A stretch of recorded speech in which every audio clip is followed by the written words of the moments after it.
How's it going, everybody? This is Colin here. Today I wanted to discuss with you whether, as an electric guitar player, that you think it's important not to use effects, or you think that's somehow a crutch that allows players that can't play very well to sound better than they really are.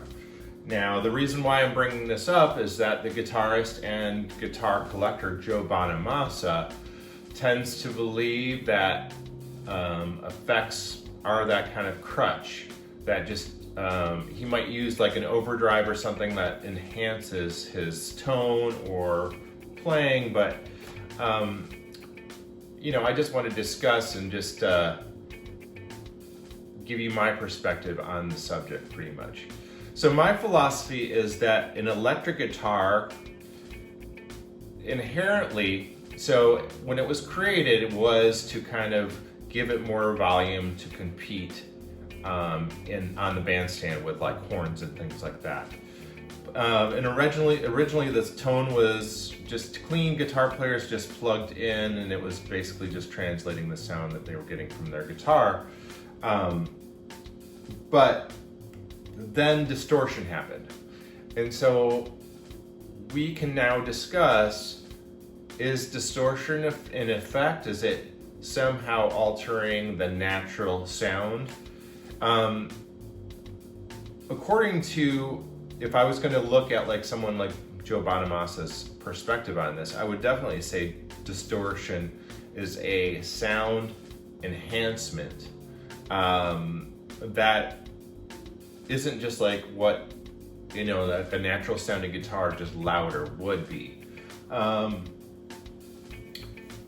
You think about like, the Kinks or the first, recording sessions in Nashville. I forgot what this was, but basically it was like a broken channel strip fader that created this really distorted sound that a lot of other artists wanted to reproduce and go to that particular studio to get that tone. And I would just say that distortion or that overdrive is an actual effect that does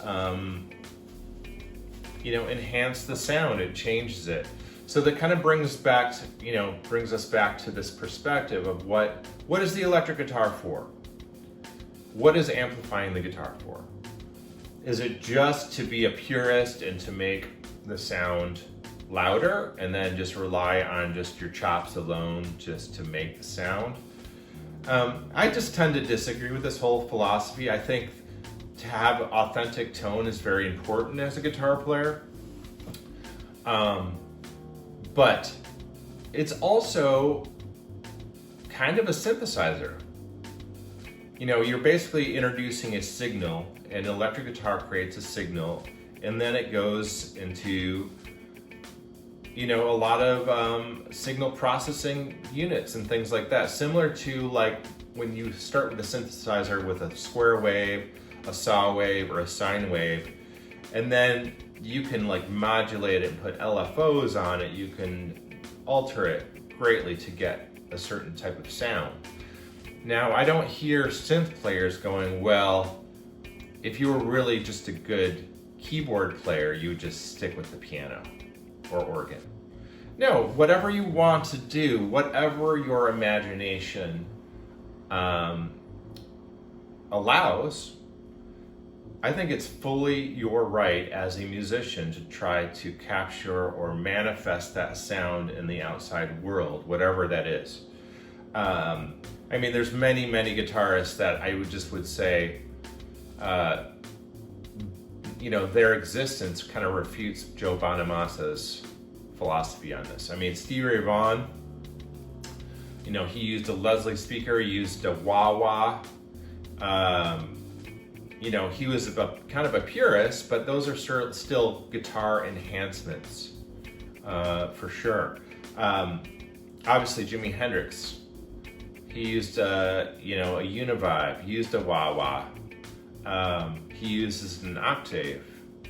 On the recordings, particularly his recordings, he was experimenting with all sorts of stuff.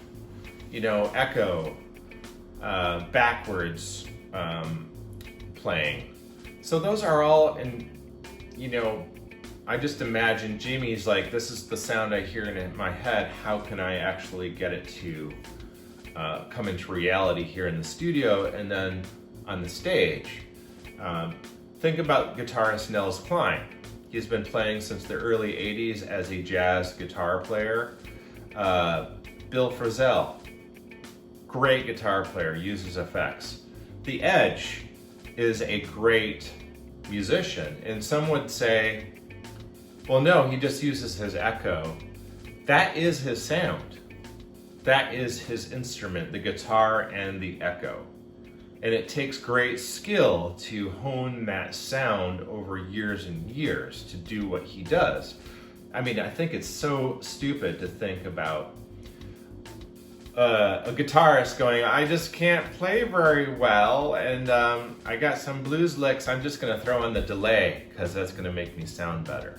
No, the delay is the sound. So I think it's great. I love hearing guitar players just plug into an amp and play some really great music.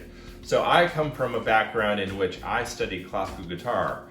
And if you want to be a real purist, literally go do that, because that requires one guitar, a player, and in most situations, no amplification whatsoever. So you're really just relying on your technique. So, when I was playing, even studying in school, it was a big deal for someone like John Williams to use microphones to kind of perform a symphony, because obviously an acoustic guitar is not as loud as a piano. But this is very controversial. So I think once you create a signal from an electric guitar, where that signal goes and what it does is completely up to the artists themselves. So let me know your thoughts. Make sure to subscribe and ring the bell for more notifications and musical information like this. And like I said, I'd love to hear your comments below, and we'll talk to you soon. Thank you.